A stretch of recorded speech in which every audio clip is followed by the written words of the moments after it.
वो चेतनात्मा हो।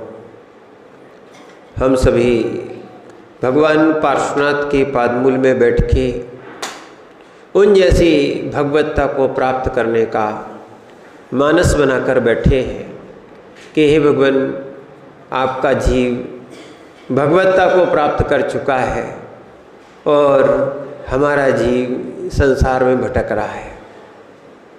कितना कर्मों का ये अजीब गरीब खेल है कि एक के कर्म छूट चुके हैं और एक की सत्ता में निरंतर से अनादिकाल से कर्म बैठे हुए हैं, चिपके हुए हैं। क्या है? कर्म बंधे हुए हैं। ये क्यों? क्योंकि जीव ने ही रागादि विकल्प कर करके, यानी ध्यान रखना, अपनी सिद्धि की असिद्धि की है। अपने आपके भगवान की असिद्धि कर ली है। जिसकी प्रसिद्धि होना चाहिए था उसको असिद्धि कर ली है। क्योंकि हम वास्तविकता में हम प्रत्यक्ष को मानने वाले जीव हैं। तो सामने होता है ना, वो ही मानते हैं। बहुत सारे लोगों का कथन है कि महाराज जितने पापी जीव हैं, ये बहुत सारे पापी जीवों का उदाहरण देते हैं कि ये बढ़ते हुए दिखते हैं, ये सुखी दिखते हैं, है ना। इनके लिए ऐसा देख के लोग अपने पापों की पुष्टि करना चाहते हैं। क्या है? क्या करते हैं? पापों की पुष्टि करना चाहते हैं, पर वास्तविकता में ये समझते नहीं है। प्रत्यक्ष में जो दिख रहा है उसका कहीं ना कहीं भूत और भविष्य होगा। जो वर्तमान दिख रहा है, वर्तमान को प्रत्यक्ष कहो आप। जो संसार में इंद्रिय प्रत्यक्ष है या मानस प्रत्यक्ष है, यानी जो हम इंद्रियों से देखते हैं उसको प्रत्यक्ष मानते हैं, और या मानस प्रत्यक्ष है, मन से जो सोचते हैं उसको हम क्या मानते हैं? उसको सत्य मानने लगते हैं। वास्तविकता में एक सोचने और समझने की आवश्यकता है कि वास्तविकता में अगर वर्तमान को ही मानते हो तो तुम तो अनाज भी नहीं खा पाओगे। क्या वर्तमान में बिना पकाए अनाज का भक्षण कर सकते हो? कच्ची रोटी खा लोगे, गेहूं खा लोगे, आटा खा लो, क्या दिक्कत है? प्रत्यक्ष में जो दिख रहा है वो खाओ। रोटी बनी है उसमें भी समय लगा है, गेहूं उगा है उसमें भी समय लगा है। क्या तुम्हें हर क्षण की पर्याय दिख रही थी क्या? हर क्षण की पर्याय दिख रही थी क्या? उसके लिए भी आपको कम से कम गेहूं के लिए 4 महीने की आवश्यकता होती है, और 4 महीने क्या, साल भर ही कहने पड़ता है।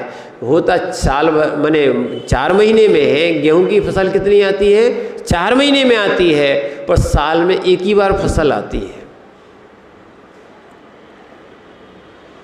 क्या है? साल में। इसलिए खरी की फसल, रबी की फसल, ये अलग अलग क्यों का है?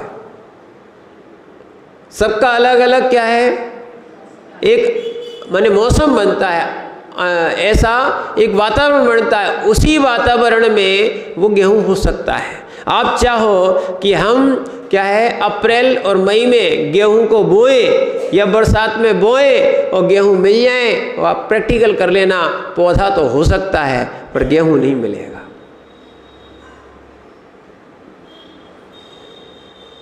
जवारे बोते कि नहीं बोते? पर इनमें कभी गेहूं लगते क्या? सप्त धान्यों को वो एक लगाया जाता है, वो मांगलिक रूप में है और कोई एक ज्योतिष के रूप में भी मानते हैं, पर क्या उससे फसल आती? क्या क्यों नहीं आती? बीज बोया गया, अनुकूल वातावरण भल नहीं मिला, बाकी काल अनुकूल नहीं मिला, बाकी बीज बोया गया, पानी दिया, खाद दी, सब कुछ दिया। कई धूप में भी रख लेते हैं, कई लोग छाया में भी रख लेते हैं। क्या उससे फसल आती? क्या नहीं आती ना? नहीं आती ना? तो आपको 4 महीने तो कभी भी लगा लो, आप लगा सकते क्या? इसीलिए ऐसी बहुत सारी चीज़ों को समय देखना चाहिए। ऐसे ही मनुष्य जीवन की ये बार बार पर्याय नहीं मिलती, ये मौसम नहीं मिलता, ये ऐसा ज्ञान नहीं मिलता जिससे आप कर्म क्षय कर सको। क्या है, समझो कि हम ये ऐसा कार्य कर सकें। ध्यान रखना, जो इंद्रिय सुख को ये द्रव्य संग्रह में विषय निकला था, जो इंद्रिय सुख को सुख मानते हैं, नहीं, इंद्रिय सुख को सुख मानते हैं, वो बहिरात्मा है। कैसे है? इंद्रिय सुख को सुख मानते हैं, वो कैसे है? बहिरात्मा जीव। बहिरात्मा जीव परमात्मा नहीं होता है। वही जीव बहिरात्मा जीव अंतरात्मा होता है और अंतरात्मा जीव परमात्मा बनता है। पर बहिरात्मा जीव क्या है? जब तक अंतरात्मा नहीं बनेगा, बहिरात्मपने को नहीं छोड़ेगा, मिथ्यात्व को नहीं छोड़ेगा, अंतरात्मा नहीं बनेगा। अंतरात्मा और बहिरात्मा में यही अंतर है। अंतरात्मा इंद्रिय सुख को सुखाभास मानता है, ठीक है ना, और बहिरात्मा इंद्रिय सुख को सुख मानता है। और हम भी क्या चाहते हैं? धर्म से भी क्या चाहते हैं? इन कर्मों का फल भी कौन सा चाहते हैं? आत्म सुख कहाँ चाहते हैं? शरीर सुख चाहते हैं, परिवार सुख चाहते हैं। क्या चाहते हैं? आत्म सुख नहीं चाहते हैं, इसीलिए आत्मा की साधना नहीं करते हैं। आत्म सुख के लिए ध्यान रखना, आत्मा की साधना करना पड़ती है। उस साधना में वो साधक कौन सा? जिसने संलेखना ली है। क्या ली? संलेखना ली है। अब वो श्रावक बनने जा रहा है। उस श्रावक बनने जा रहा है तो अपने नियम संयम प्रतिमा को आगे बढ़ाना चाहता है, अपने पद को आगे बढ़ाना चाहता है। इसीलिए देखना, ये नहीं सोचना कि संलेखना के बाद सीधी संलेखना ले लो और क्या हो जाता है, अच्छे से मरण हो जाता है। संलेखनाधारी के लिए लिखा है, संप्रति यो सौ संलेखनानुष्ठाता श्रावकस्य कति प्रतिमा भवंती सक। यहाँ पर लिखा है कितनी प्रतिमा हो सकती है उसकी। कौन? संलेखना वाला जीव भी प्रतिमा लेता है। क्या है? संलेखना लेने वाला जीव भी प्रतिमा लेता है, संयम लेता है, संकल्प लेता है। क्या करता है? संलेखना लेने वाला जीव भी प्रतिमा लेता है। इसीलिए यहाँ पर उसके लिए लिखा है वो कैसी प्रतिमा लेता है, कितनी प्रतिमा लेता है, क्यों लेता है। क्योंकि ध्यान रखना, जब तक संकल्प नहीं होगा, जब तक संकल्प नहीं होगा तब तक वो प्रतिमा नहीं कहलाएगी। और जब तक संयम अंश जगो जहाँ, प्रतिमा की क्या दिखाई थी कल? संयम अंश जगो जहाँ भोग अरुचि परिणाम उदय प्रतिज्ञा को भो प्रतिमा ताको नाम। ये प्रतिमा का लक्षण होता है। प्रतिमा लेने वाले का यही लक्षण होता है कि उसके भोग अरुचि परिणाम, संसार को बहुत भोग लिया, या मोक्ष मार्गी समझता है। जो मुमुक्षु जीव होता है वो समझता है अनादि काल से तो भोग भोगे हैं, इस पर्याय को भी भोगों में लगा दिया तो फिर कैसे साधना कर पाएंगे।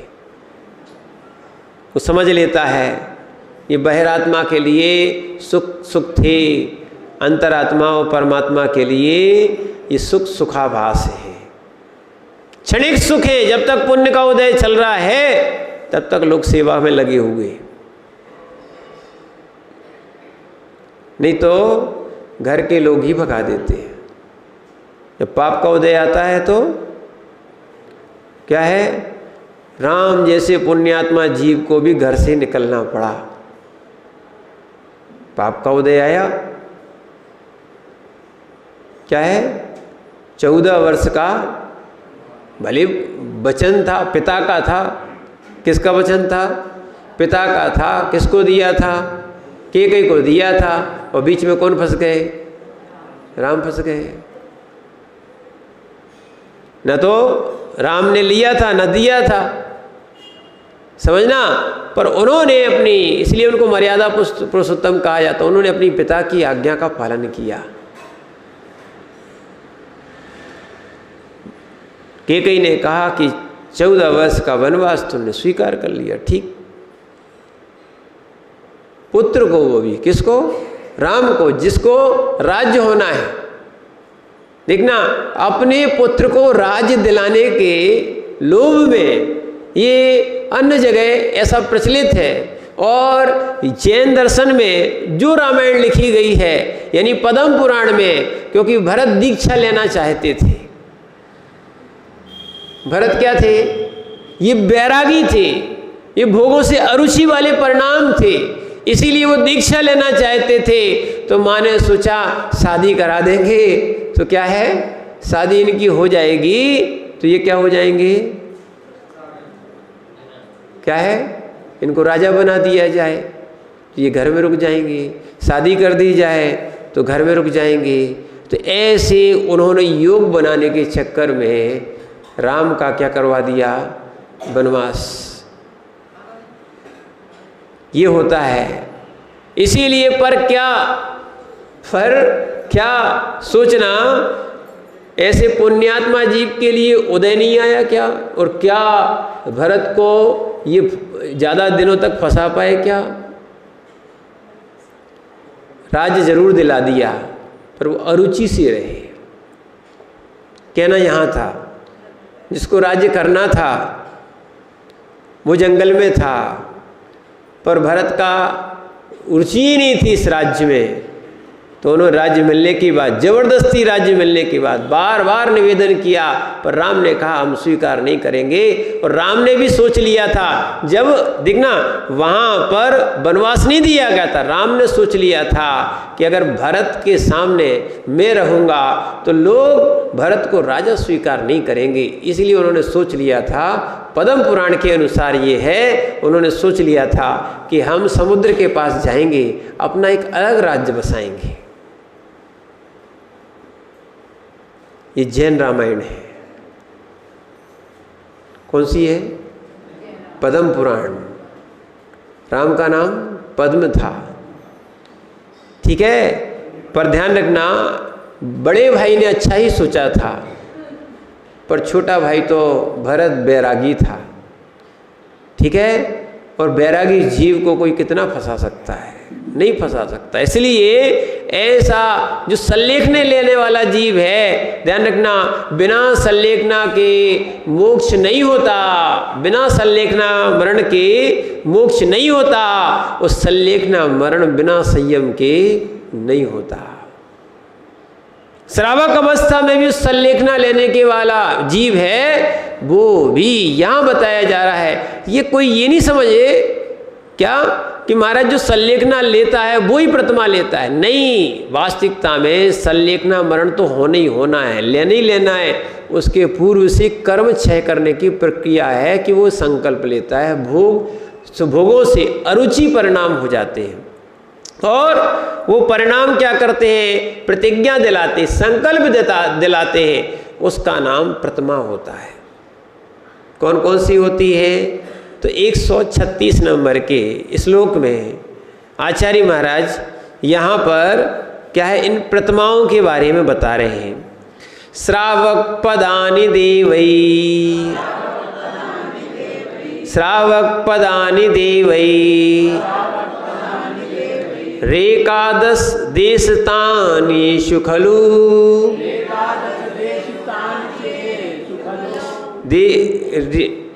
रेकादश देशतानीषु खलु,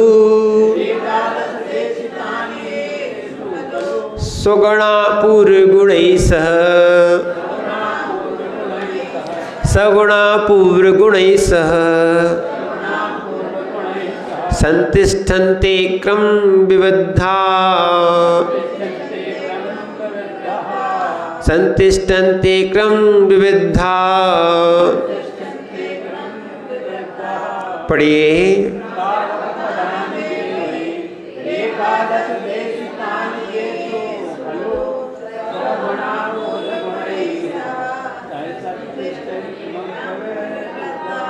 यहाँ पर आचार्य समंतभद्र स्वामी कह रहे हैं, जो संलेखना धारण करने वाला जीव है उसके 11 स्थान पद होते हैं। कितने होते हैं? ये श्रावक, सही श्रावक यहीं से शुरू होता है। क्या है? जो श्रद्धावान हो, विवेकवान हो और क्रियावान हो, ये प्रतिज्ञा रूप ले रहा है। और ध्यान रखना, जो भी ये श्रावक प्रतिज्ञा लेते हैं, व्रती बनते हैं या महाव्रती बनते हैं, ये जीवन पर्यंत के लिए होते हैं। ये नहीं है कि 1 महीने के लिए लो, 2 महीने के लिए लो, 1 साल के लिए ले लो, कोई हफ्ते भर के लिए ले, ऐसा नहीं है। संयम वास्तविकता में जीवन पर्यंत के लिए होता है। जैसे शादी होती है ना, विवाह कैसा होता है? जीवन पर्यंत के लिए होता है। विवाह जीवन पर्यंत के लिए होता है, ऐसी संयम भी जीवन पर्यंत के लिए होता है। समझ में आया? तो अपन ये व्रत जो ग्रहण किया जाता है, विवेक पूर्वक किया जाता है, विरक्ति पूर्वक किया जाता है। तो श्रावक के जो पद हैं वो देव ही, यानी तीर्थंकर देव ने, देखो यहाँ पर देव पद भी किसके लिए किया है? तीर्थंकर देव के द्वारा 11 है। कितने पद हैं? जैसे क्षुल्लक जी है, ये अभी उत्कृष्ट श्रावक है, श्रावक ही है। जब तक ये वस्त्र है, ये श्रावकपना है। पर ये पुरुषों के साथ है, स्त्रियों के साथ नहीं है। स्त्रियों के साथ महाव्रतपना उपचार से, जो महाव्रतपना उपचार से क्या है, वो वस्त्रों के साथ भी रहता है। उनके साथ, वस्त्र के साथ ही रहता है, ये कहा जाए। अब समझना, क्योंकि उनको दिगंबर दीक्षा नहीं दी जाती है। इसलिए आर्यिका जो है ना, वस्त्र सहित महाव्रत को धारण करती हैं। उनकी स्त्री पर्याय विशेष है, पुरुषों के साथ नहीं है। ठीक है ना? माने उनका गुणस्थान पंचम रहेगा, पर वो रहेंगी कौन? महाव्रती। कैसे रहेंगी? उपचार महाव्रती। बहुत सारे लोग बोलते हैं कि वो उनकी तो, अब क्षुल्लक जी सोचने लगे कि महाराज जी हमारी तो एक लंगोटी है और एक दुपट्टा है, माता जी की तो 16 हाथ की साड़ी, इतनी बड़ी साड़ी, तो वो बड़ी कि हम बड़े, परिग्रह तो उनका बड़ा। अब ये तार्किक बुद्धि वाले हैं तो ऐसे ही सोचेंगे। क्यों क्षुल्लक जी? ऐसे ही है ना, है ना? क्या है? कपड़े से क्या लगाएंगे? संयम को नापेंगे। किससे नापना चाहिए? क्या है? वास्तविकता में कपड़े से संयम को नहीं नापा जाता है, धन से संयम को नहीं नापा जाता है, आयु से संयम को नहीं नापा जाता है। ठीक है ना? या अन्य वस्तुओं से संयम को नहीं नापा जाता है। संयम से, गुणों से नापा जाता है। क्या है? ये श्रावक के पद है। आर्यिका है, आर्यिका श्राविका नहीं है। और ऐसी क्षुल्लक जी माने श्रावक है, क्षुल्लक जी मुनि नहीं है। क्षुल्लक जी क्या है? अभी श्रावक है। 11 प्रतिमा, इसलिए 11 प्रतिमा किसकी है? क्षुल्लक जी की है। श्रावक है, उत्कृष्ट श्रावक है। क्या है? उत्कृष्ट श्रावक है। तो इसलिए इनकी एक एक प्रतिमा, ये एक एक प्रतिमा नहीं, ये वास्तविकता में भले छोटी उम्र में दीक्षा ली हो, ये संलेखना के लिए दीक्षा है। किसके लिए दीक्षा है?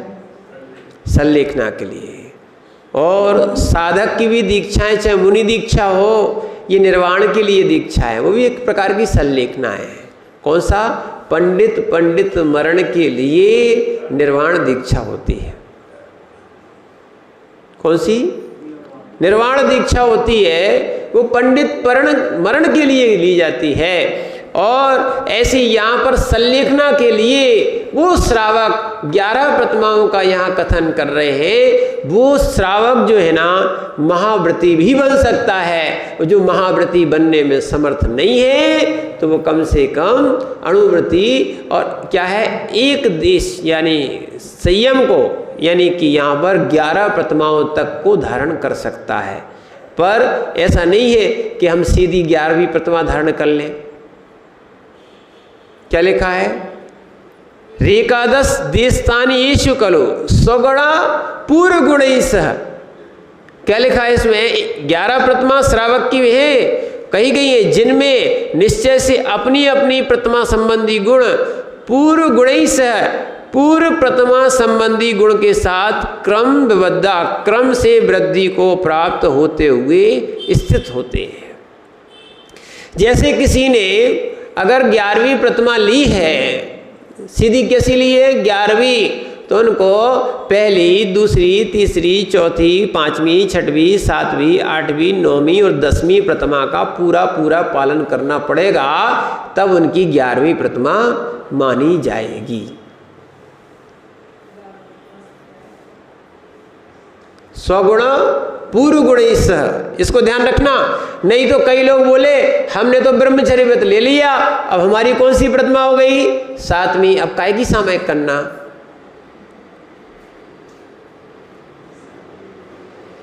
नहीं, अगर 7वीं प्रतिमा है और तीसरी प्रतिमा सामयिक प्रतिमा जो आपकी दी, 3 समय की सामयिक नहीं चल रही है, तो आपकी वो सामयिक प्रतिमा माने ब्रह्मचर्य प्रतिमा में भी दोष आएगा। कठिन नहीं है ये, इससे डरना नहीं, ध्यान रखना, प्रतिमाओं में डरना भी नहीं, पर हाँ विवेक से अच्छा पुरुषार्थ करना, प्रमाद नहीं करना है। प्रमाद करोगे तो हिंसा होगी, ठीक है? हिंसा होगी तो आपको नरक आदि संसारिक दुख मिलेंगे। हिंसा करने वाला जीव कहाँ जाएगा? क्या है? हिंसा करने वाला जीव जो है ना संसार में ही रहेगा, यहीं के दुख उठाएगा। और जो प्रमाद को छोड़ेगा, संयम पूर्वक चलेगा, ध्यान रखना अच्छे से। अभी कर्मकांड में एक विषय आया था, अगर चौथा गुणस्थान वर्ती जीव कौन? मनुष्य अगर आयु बंद करेगा तो नियम से कहाँ जाएगा? देव ही बनेगा। क्या बनेगा? नियम से देव बनेगा। चौथे गुणस्थान वर्ती अवृत्ति भी रहे और वृत्ति बन जाए तो देव बनना ही बनना है। कारण ये है कि इसी कारण से कोई मनुष्य पर्याय से सम्यक्त प्राप्त करके विदेह क्षेत्र नहीं जा सकता। क्यों नहीं जा सकता? क्योंकि सम्यक दृष्टि जीव यदि आयु बंद करेगा तो कहाँ जाएगा? देव बनेगा। अब वो वहाँ विदेह क्षेत्र का मनुष्य कैसे बन सकता? उसको सम्यक तो छोड़ना पड़ेगा। क्या छोड़ना पड़ेगा? श्रद्धा तोड़ना पड़ेगी। यानी वहाँ जो है ना मिथ्यात्व के साथ जन्म लेना पड़ेगा। ध्यान रखना, सम्यक्त के साथ नरक जाना श्रेष्ठ है। क्या है? सम्यक्त के साथ नरक जाना श्रेष्ठ है।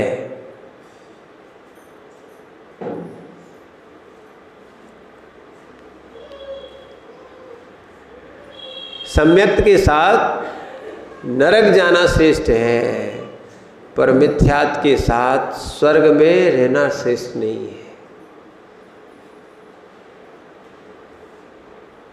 समझ रहे ना आप बात को? मिथ्या दृष्टि भी जीव कहाँ जाते हैं? देव पर्याय में जाते हैं। कुतप आदि करके, बाल तप आदि करके ये भी कहाँ जाते हैं? कोई बड़ी बात नहीं है स्वर्ग जाना, अपन भी अनंत बार स्वर्ग पहुंच गए। क्या कहा? मुनिराज भी, आज विषय निकल रहा था, देखना, मुनिराजों के लिए भी अनंत बार ग्रीवक की बात कही गई है। कौन? मिथ्या दृष्टि की, अभव्य की अपेक्षा और मिथ्या दृष्टि की अपेक्षा। किसकी? सम्यक सहित नहीं। सम्यक दृष्टि जीव जो है ना, अनंत बार मुनि नहीं बन सकता। मिथ्या दृष्टि की बात बता रहे। और कर्मकांड जी में ही आया, 32 भाव से ज्यादा उल्लंघन नहीं करेगा।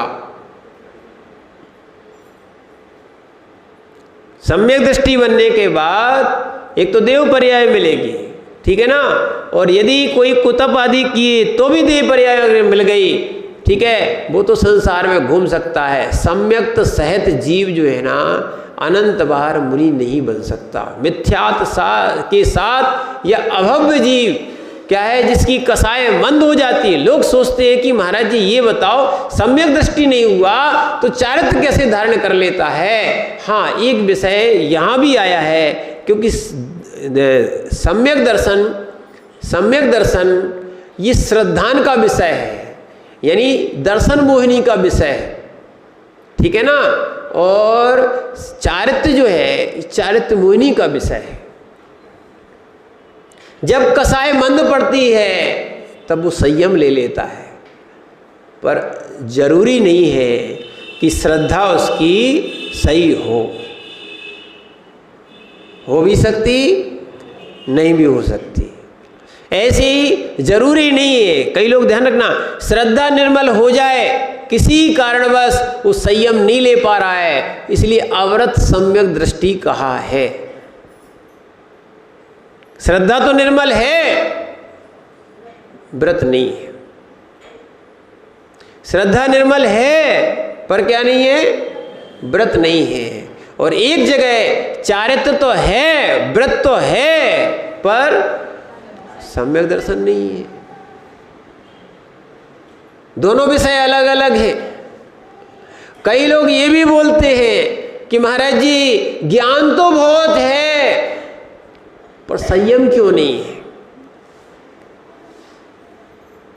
बोलते ना, ज्ञान तो बहुत है पर संयम नहीं।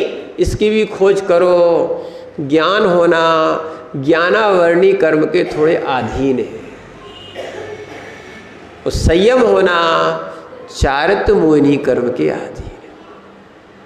दोनों भिन्न भिन्न हो गए ना,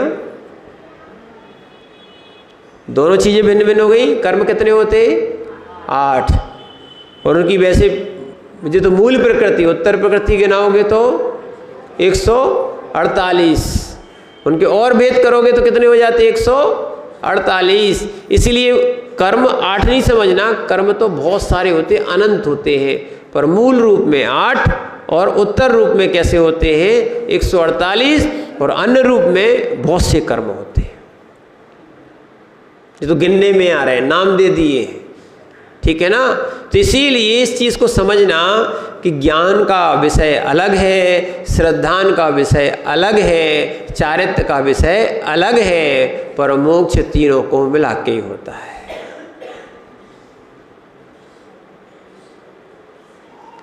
जैसे घी अलग है, बूरा अलग है, और आटा अलग है, तीनों को मिला के क्या बनता? फिर कोई नहीं कहता घी है, आटा है, फिर उसकी एक अलग संज्ञा हो जाती, क्या है? लड्डू। ऐसे ही रत्नत्रय का स्वाद अलग है, जब तीनों को मिश्र दशा में मिलाया जाता है उस लड्डू का स्वाद भिन्न हो जाता है। ऐसे ज्ञान के साथ श्रद्धान मिल जाए और श्रद्धान ज्ञान के साथ चारित्र मिल जाए, उसका स्वाद भिन्न ही हो जाता है।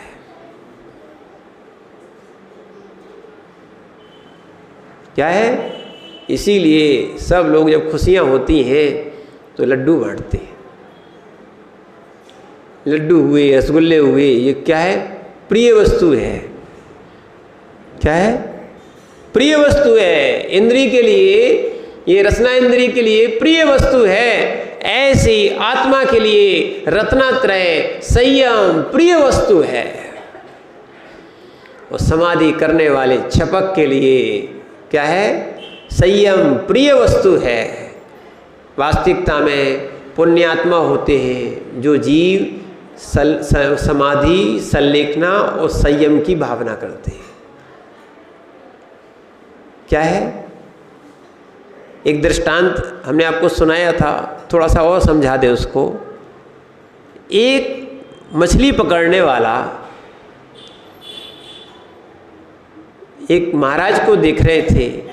वो महाराज के पास बहुत बड़े लोग आ रहे थे, बहुत लोग आ रहे थे, नियम लेके जा रहे थे। वो मछली पकड़ने वाला जीव जो है ना, वो भी नियम लेने पहुंच गया। ठीक है, महाराज अवधि ज्ञान के धारक थे। बोले महाराज हम भी नियम लेना चाहते हैं। तो बोला, महाराज बोले अहिंसा धर्म का पालन करना है। बोले महाराज जी हम तो मछुआरे हैं। क्या बोला? अब बताओ महाराज हम कैसे हम अहिंसा धर्म का पालन कर सकते हैं? महाराज ने अवधि ज्ञान से जाना ये व्यक्ति भव्य है, निकट भव्य है, इसकी होनहार बिल्कुल ठीक होने ही वाली है। उन्होंने कहा ठीक, इसको कुछ ना कुछ नियम देना चाहिए। उन्होंने कहा ठीक, तो एक काम कर लो, जैसे वहां दिया था कुरबाब भील के लिए कि कौवे का मांस नहीं खाना। अवधि ज्ञान वाले महाराज जान जाते थे वर्तमान में अभी किसी को नहीं है। क्या है? नहीं तो सुभाष भैया, नहीं तुम मानने लगो कि किसी को अवधि ज्ञान है। वर्तमान में अभी किसी को अवधि ज्ञान, निमित्त ज्ञान आचार्य विमल सागर जी को था। ठीक है, वो श्रुत ज्ञान का भेद है, पर अवधि ज्ञान नहीं है। कल्कि उपकल्कि के समय लिखा है उन महाराजों को होता है। 500 और 1000 वर्ष में कल्कि उपकल्कि होते हैं, उस समय उन महाराजों को होता है। बाकी समय जो है ना अवधि ज्ञान नहीं है। इसीलिए किसी के विशेष प्रलोभन में आके फंस नहीं जाना। नहीं तो बहुत से चमत्कार दिखाए जाते हैं। क्या है? बहुत सी बातें बताई जाती हैं। लोग अपना गुणों का विकास तो नहीं करते हैं, चमत्कार के चक्कर में आ जाते हैं और झूठे प्रलोभन में आके फंस जाते हैं। इसीलिए जो संयम लेने वाला है, यह है गुणों का विकास। आप संयम लो। उस जीव के भाव हो गए थे तो आचार्य महाराज ने उसके लिए क्या किया? अवधि ज्ञान से जाना कि इसकी होनहार बिल्कुल निकट भव्य है, ठीक होने वाली है। तो उसको नियम क्या दिया था मालूम? कि पहली मछली को तुम छोड़ देना। ठीक, ये तो कर सकते हैं। क्या है? पहली मछली को छोड़ देंगे, बाकी तो अपन नहीं कर सकते, इतना तो अपन कर सकते हैं। तो उसने क्या है? पहली मछली को छोड़ने का नियम ले लिया था। तो वहाँ ये बता रहे थे उसकी होनहार अच्छी थी। लोग सोच रहे थे महाराज जी ऐसे व्यक्ति को आपने मछुआरे को ऐसा नियम दिया। बोले हाँ ये भी नियम होता है। उन्होंने कहा हाँ ये भी नियम होता है। जिस जीव के नियम और संयम लेने के भाव होते हैं, इसका अर्थ ही है उसकी होनहार सुधरने वाली है। और जिसकी नियम लिए हुए जो छोड़ने वाली है, तोड़ने वाली है, तो समझ लेना चाहिए कि उसकी होनहार बिगड़ गई है। इसलिए संयम को भी तोड़ने के, छोड़ने के भाव आ रहे हैं। क्या है? जैसे एक भात को, भात जानते हैं ना, भात चावल कहने लगे। चावल खाते हो आप लोग? भात, ठीक है ना। एक भात को देख लेते हैं, हड़िया का एक भात, ठीक है, उसको दबा के देख लेते हैं कि ये पका है कि कच्चा। ऐसी अनुमान ज्ञान से सारे हड़िया माने बर्तन के जितने भी चावल थे वो पक चुके हैं, भात बन चुके हैं। तो ऐसे ही उनका संयम देखा जाता है। एक बार संयम लेने का भाव आया यानी भवितव्यता इस जीव की निकट आई। अब कई लोग नहीं समझते हैं तो वो सोचते हैं देखो ये ज़्यादा दिखावा कर रहे हैं, ढोंग कर रहे हैं, तो समझना ये आप नहीं समझ रहे, उसके अंदर वो वैराग्य अंश जागृत हो गया है। जब भी त्याग की भावना आए, हो सकता है प्रभावित हो जाए, अब भी दीक्षा लेता है, पर फिर भी ध्यान रखना वो मोक्ष जा पाए या ना जा पाए, उतनी गति तो सुधार लेता है। पर फिर भी जिस जीव के संयम संलेखना लेने के परिणाम हो रहे हैं, प्रतिमा आदि के परिणाम हो रहे हैं, ध्यान रखना जिन्होंने संयम को इस जीवन में ग्रहण किया है, उन्होंने बहुत बढ़िया कार्य किया है। वो संलेखना की और तैयारी करते रहे, जिससे कि अंतिम समय तक वो 11 प्रतिमा या महाव्रत को और स्वीकार कर ले। तो संयम वो ही लेता है, ये 11 प्रतिमा वो ही सही लेता है जो अपने संयम को बढ़ाना चाहता है। क्रम से पहली प्रतिमा दर्शन प्रतिमा, पहली प्रतिमा दर्शन प्रतिमा, दूसरी प्रतिमा व्रत प्रतिमा। ये आ रहे नाम आ रहे हैं इसके कितने, ये 11 प्रतिमाओं के नाम इस गाथा में हैं। तो भले ही यहाँ पर लिखी ना हो, पर टीकाकार ने इनको लिखा हुआ है। पहली प्रतिमा कौन सी है? दर्शन प्रतिमा। इसका अर्थ ये भी नहीं समझ लेना, अभी दर्शन प्रतिमा की भी श्लोक आने वाला है, उसको भी समझाएंगे कि हम भगवान के दर्शन करते हैं तो हमारी दर्शन प्रतिमा है। दर्शन प्रतिमा यानी सम्यक दृष्टि जीव। कौन सा? सम्यक दृष्टि जीव 8 मूल गुणों का पालन करता है। यहाँ आने वाला है ये विषय, हम बताएंगे, पहले अपन नाम सुन लें, फिर इसको विशेष रूप से कई लोग ये समझते हैं दर्शन प्रतिमा यानी दर्शन कर लो सो दर्शन प्रतिमा। प्रतिमा के स्वरूप को अच्छे समझना, संकल्प नियम संयम जो बताए जा रहे हैं, वैराग्य से इसके भाव उत्पूर्ण हो गए हैं, ऐसा ऐसा व्रत को लेने वाला ऐसा भव्य जीव अपने व्रतों को लेकर अपने आत्मा का कल्याण करता है और संलेखना करता है। तो पहली प्रतिमा कौन सी? दर्शन प्रतिमा। दूसरी प्रतिमा व्रत प्रतिमा। यहाँ 12 प्रकार के व्रत लिए जाते हैं, जो आपको पंचाणु व्रत निधियों, ये 5 अणुव्रत यहाँ से शुरू किए थे तीसरे अधिकार से, ये पूरे चले हैं, संलेखना तक मिला लो। कहाँ तक? संलेखना तक। इसीलिए ये प्रतिमाएं बाद में दी गई हैं। संलेखना भी 12 व्रतों में एक व्रत है। कौन सी? संलेखना भी 12 व्रतों में एक व्रत है। इसीलिए ध्यान रखना, हमने आपको कहा भी था कि देखो श्रावक की 12 व्रत होते हैं। कितने होते हैं? 8 मूल गुण और 12 उत्तर गुण। कितने? 8 मूल गुण, 8 मूल गुण समझ गए, और 12 उत्तर गुण। तो ये क्या हो गया? 20 व्रत होते हैं। कितने? 20 हो गए आपके, ठीक है ना। इसीलिए यहाँ पर ये व्रत हो गए। फिर उसके बाद क्यों, अगर कोई कहे नहीं महाराज जी हम तो व्रती हैं अणु पर हमारे अष्टमूल गुण नहीं है, ऐसा हो ही नहीं सकता। 8 मूल गुण तो रह लेना पड़ेंगे, 12 व्रत ये हैं आपके। उत्तर गुण है। पहले मूल गुण कौन से हैं? श्रावक के कितने मूल गुण होते? कितने होते? 8 मूल गुण होते। कितने? 8। और सिद्ध भगवान के कितने मूल गुण होते? बहुत बढ़िया, आप तो सिद्ध बन गए।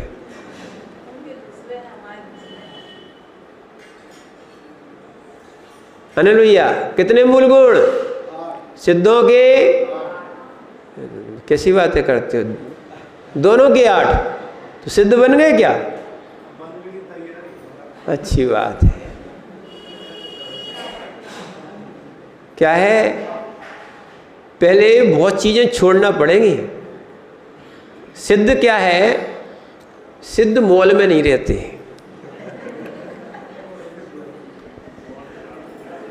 क्या है? सिद्ध मौज में तो रहते हैं, आनंद सुख में तो रहते हैं।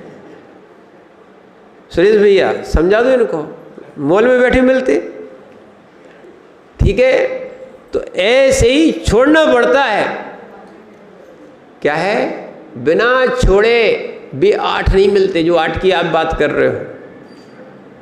पर ये जरूर है, जब थोड़ी जो अपन ने चीज़ पकड़ ली है और आगे बढ़ने की भावना है तो वहाँ तक पहुँच सकती, कोई बड़ी बात नहीं है।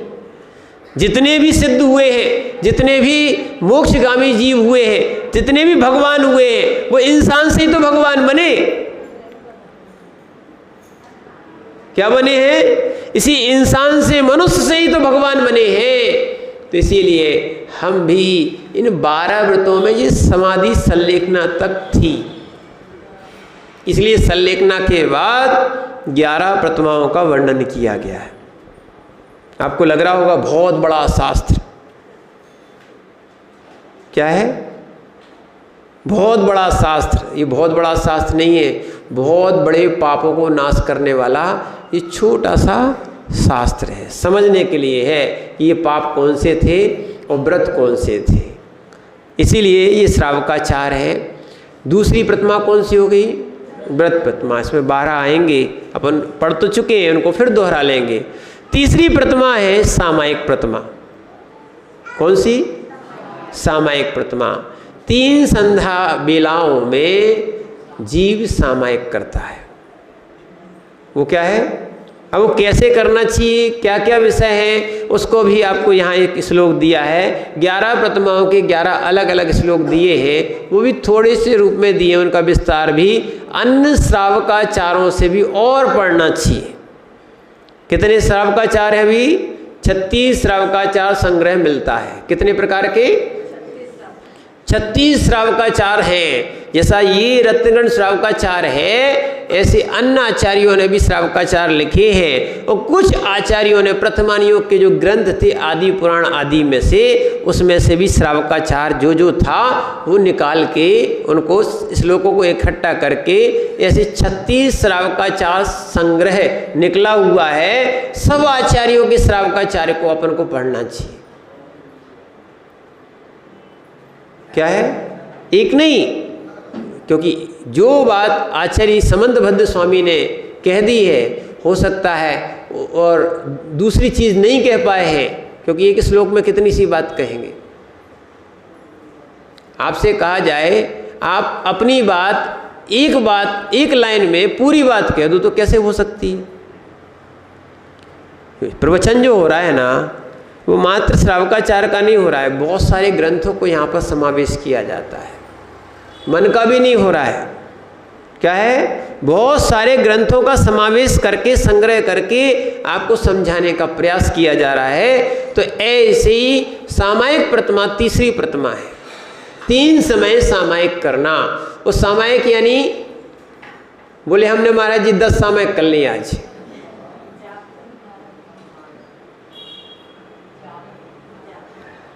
कितनी कर ली? नथुला जी आप कितनी सामायिक? 11 सामायिक कर ली बोले। देखो अभी क्या दिन सामायिक बहुत जगह प्रचलन है, बहुत जगह क्या है? प्रचलन है।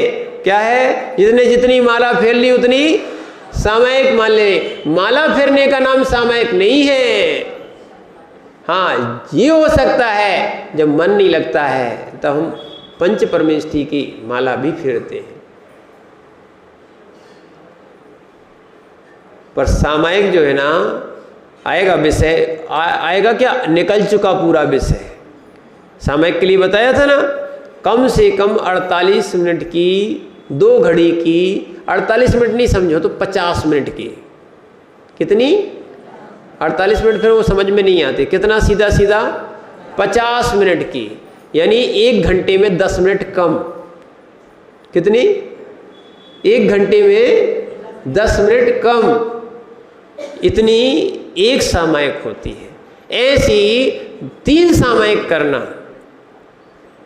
कितनी सामायिक करना दिन में? सुबह, दोपहर, शाम।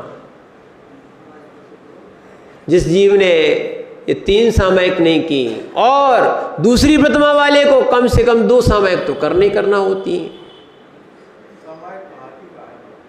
क्या है? अब हमने आपको पूरा सामयिक का विषय पढ़ा चुके हो, फिर आप पूछ रहे हो सामयिक क्या है। आप फिर प्रवचन को या इस पुस्तक को पढ़ लेना, सुन लेना। सामयिक का विषय जिस गाथा से आए उस गाथाओं को आप देख लेना, क्या है आपको समझ में आएगा कि सामयिक क्या होती है। सामयिक की तो बहुत लंबी व्याख्या चली और समाधि की भी बहुत लंबी व्याख्या चली। हमने कहा ना, आप लोगों का परम पुण्य का उदय है कि आपने श्रावकाचार को बहुत विस्तार के रूप में पढ़ा समझा, क्या है। तो इसीलिए ये अपना समझने का प्रयास करना चाहिए, भूलो मत। बार बार चीज़ों को दोहराते रहना, ये बहुत काम आएगी, आपके काम आएगी सो आएगी, ये हमारे भी काम में आ रही है। तो तीसरी प्रतिमा कौन सी है? सामयिक प्रतिमा। नाम भर जानने से काम नहीं बनता है पारस भैया, सामयिक करना पड़ती है, ये भी मजबूरी है, संक्लिष्टता है और उत्साह से की जाती है सामयिक। 1000 कार्य छोड़ के सट आवश्यक करना चाहिए। कैसे? 1000 कार्य छोड़ के क्या करना चाहिए? सट आवश्यक करना चाहिए, सामयिक आदि करना चाहिए। जिन जीव को देखो भगवान बनना है, क्या बनना है? जिन जीवों को भगवान बनना है वो जीव कम से कम सामयिक में ही भगवान जैसे बैठ जाए।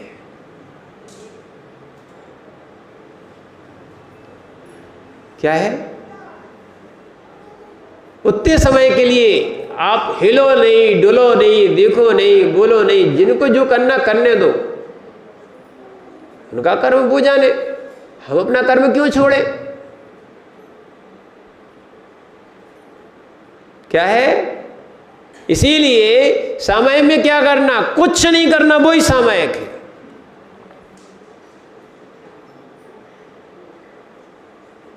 क्या है? लोगों ने पूछा ध्यान करने में, अनिल भैया सुन लो, दुकान नहीं चलेगी, नहीं तो सामयिक चल रही है, दुकान चल रही, दोनों काम एक साथ चल रहा है। क्या है? कुछ नहीं करना, इसका नाम सामयिक है। किसी ने पूछ लिया क्या आचार्य नेमिचंद स्वामी से कि ध्यान में क्या किया जाता है? उन्होंने कहा परम ध्यान की बात चाहते हो सुनो अच्छे से, है ना। माँ चिट्ठे माँ जंपे माँ चिंते किड़वी हुई थिरो अप्पा अप्पा मीरो परम झाड़म। ये है ध्यान, ये है परम सामयिक। क्या है? माँ चिट्ठे, किसी प्रकार की चेष्टा मत करो। माँ जंपे, किसी प्रकार का जल्प यानी जाप नहीं करो। माँ चिंता है, किसी प्रकार का चिंतन नहीं करो, कोई चेष्टा नहीं करना, कोई मंत्र का जाप भी नहीं बताया। ये योगियों के लिए विशेष रूप से ये यहाँ पर बताया है। और जो नहीं कर रहा है तो उसके लिए पहले आ गया क्या है? पंच परमेष्टि की जाप करना। पढ़ती सो 1656 चतुबम जवे झाए परमेष्टि वाचियाणम। ये परमेष्टि वाचक मंत्रों का फिर जाप करता है, ध्यान करता है, मन को एकाग्र करता है। जैसे मन विषयों में लग जाता है हर चीज भूल जाता है। क्या है? अगर मोबाइल में लग गया तो फिर किसी की सुनते हो? कैसी सामयिक चलती है, पता नहीं पड़ती रात के कितने बज गए। क्यों पारस भैया? लंबी सामयिक हो जाती है। सामयिक खड़े खड़े नहीं कर सकते, पर मोबाइल एक एक घंटे खड़े खड़े अपन देख सकते हैं। नहीं देख सकते, उसमें विकल्प नहीं आता। ऐसा पता ही नहीं पड़ता 1 घंटा हो गया। कुछ नहीं करना, फेसबुक और उस पर क्या है व्हाट्सएप में तो लगे। जो व्यक्ति हिंदी पढ़ना नहीं जानते भी इंग्लिश टाइपिंग करते हैं।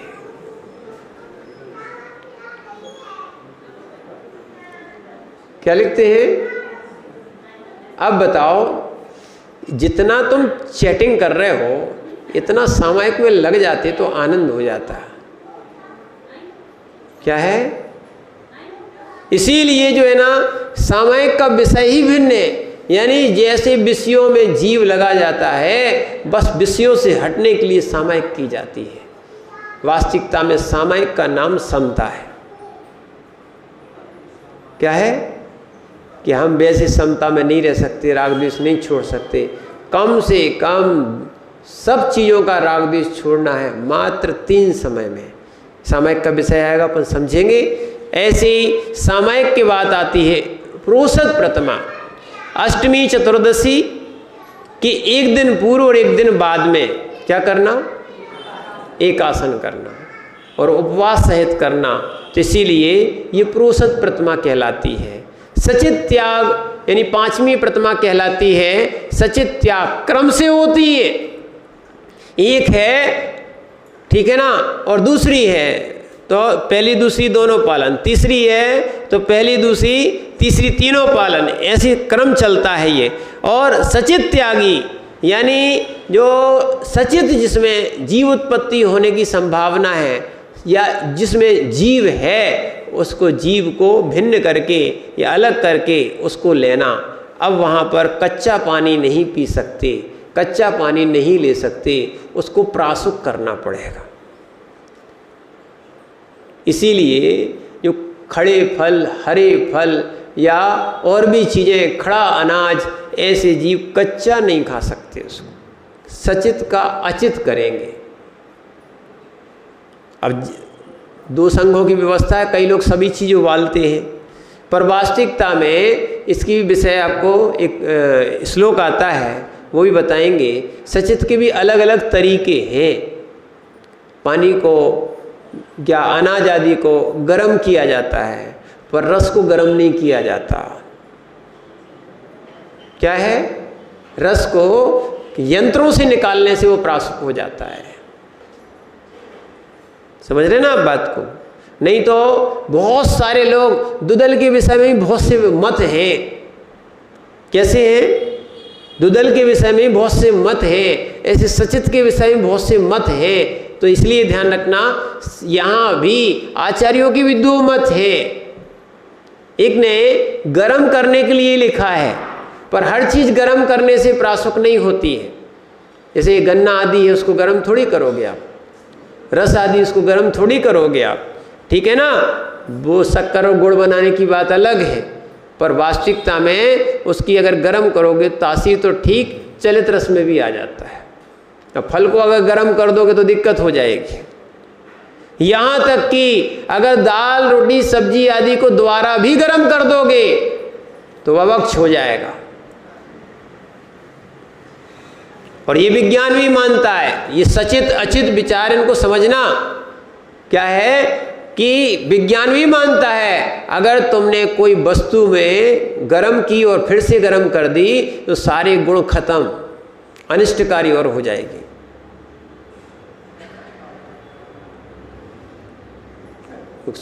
स्वाद के लोलुपी होते हैं ना, बार बार गर्म करते, हाँ, और कई लोग गरम करवाते और कई लोग गरम गरम खाते। सो गरम गरम खाओगे तो ध्यान रखना तुम बीमार रहोगे। और हाँ, तुरंत गरम गरम खाने से ध्यान रखना, रोटी भी गरम गरम नहीं खाना चाहिए। रोटी को क्या करते हैं, देखो एक औषधि है, लोग समझते नहीं है। रोटी में गरम गरम रोटी में घी लगा के और उसमें क्या है, धीरे धीरे उसको एक कपड़े के अंदर और डिब्बे के अंदर रख दिया। जैसे पैने में बोलते थे, पैना में वो रख देते थे। थोड़ी देर के बाद जब आप खाओगे तो नरम भी रहेगी और घी भी मिला हुआ रहेगा, वो औषधि बन जाती है। और जिसने गरम गरम खाई तो उसकी रोटी भी नहीं पचेगी। लोग हम लोग को बताते जरूर हैं, हम समझ जाते हैं रोटी अभी की बनी है कि बाद की बनी है। अगर माना कि रोटी आपने दी, बताओगे तुरंत टूटती है, समझ लो अभी की बनी है। और यही थोड़ा समय लगता है तो समझ लेना अभी समय हो चुका है, बन गई है, आपका भी समय हो गया है, ठीक है ना। तो इसीलिए ये सारी चीज़ें जो बताई जा रही है सचित अचित विचार, स्वस्थ रहोगे तो संलेखना अच्छी होगी, संयम अच्छा रहेगा। इतना भी ये 16 है, ठीक है ना, इसको आप व्यर्थ का मिथ्या नहीं मानना, झूठा नहीं मानना, इससे चलोगे तो शरीर स्वस्थ रहेगा। रस्सी का पालन करो। आप नहीं आप त्याग कर सकते हो तो कम से कम क्या करना चाहिए, जिन जिन को संलेखना करना है अपनी कसाय को और अपनी रसना इंद्री को काबू करें, कम से कम रोज रस्सी का पालन करें। नहीं तो 6 नहीं 36 प्रकार के रोज रस खा रहे हैं, उनकी संलेखना नहीं होगी। बना बना के खा रहा है, कोई नहीं दे रहा है तो बना बना के खा रहा है, समझ रहे ना। इनके संयम का पालन नहीं हो सकता है, समझ रहे हैं आप बात को। जितनी इंद्रियों की पूर्ति करोगे, जितनी शरीर के सुखों की वृद्धि करोगे, ये बिल्कुल विपरीत चलेंगे। दुर्जन देह, देह कैसी है, दुर्जन, उल्टी चलती, सीधी बोलोगे उल्टी चलेगी। ऐसी जितना सुख शरीर को दोगे उल्टा चलेगा ये। इसीलिए सचित अचित को विचार करना, ये 5वीं प्रतिमा है, यानी सचित का त्याग करके अचित लेना।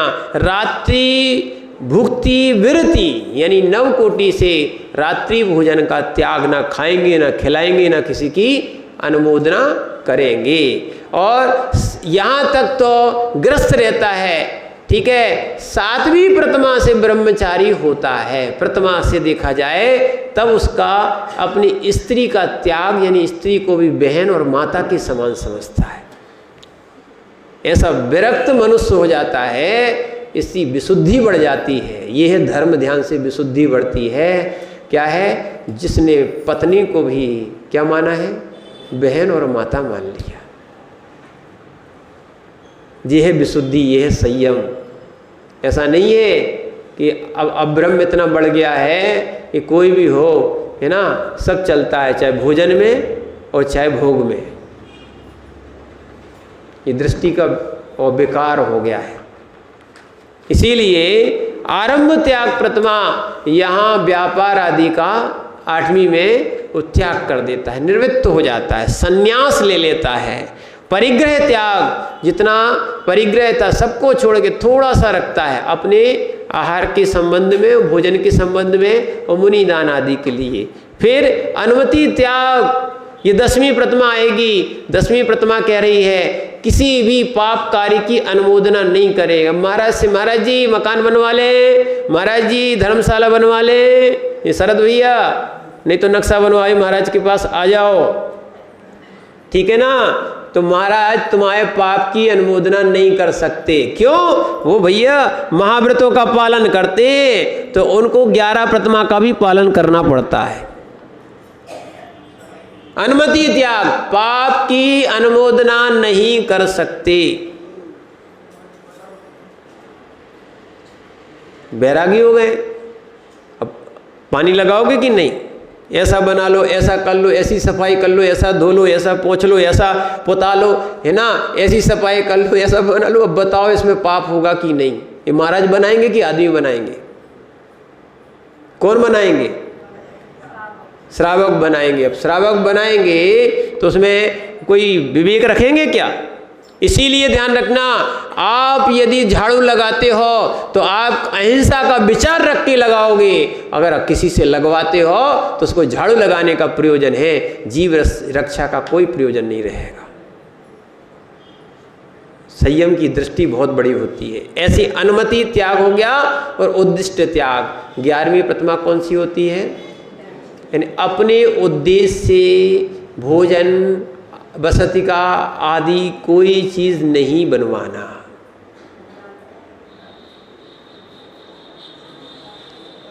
वास्तविकता में यही है। तो ये प्रतिमाओं को धारण करने वाला, संलेखना लेने वाला, ये मुनिराज भी संलेखना उनका व्रत है, लेते हैं, और व्रती भी लेता है, और संलेखना लेने वाला भी इन 11 प्रतिमाओं को जितनी उनकी धीरे धीरे क्षमता बढ़ती जाती है वैसा लेके पालन करता है। हम भी अब प्रतिमा का स्वरूप समझने के लिए अब आगे आगे एक एक श्लोक आएगा, उसको समझना। हम भी संलेखना के साथ, कब होगा? संयम के साथ संलेखना हो तो ये 7-8 भाव में ही जीव को मुक्ति प्राप्त करा देती है। इसीलिए संलेखना भी हो पर संयम के साथ हो, और वो आपका 11 प्रकार का संयम अब कल से फिर शुरू होगा। अब मानस बना के आना कि हमें एक एक प्रतिमा का स्वरूप समझना है, और जो हमारे अंदर की योग्यता है तो वो हम संयम ले सकते हैं। ओम नमः सिद्धे।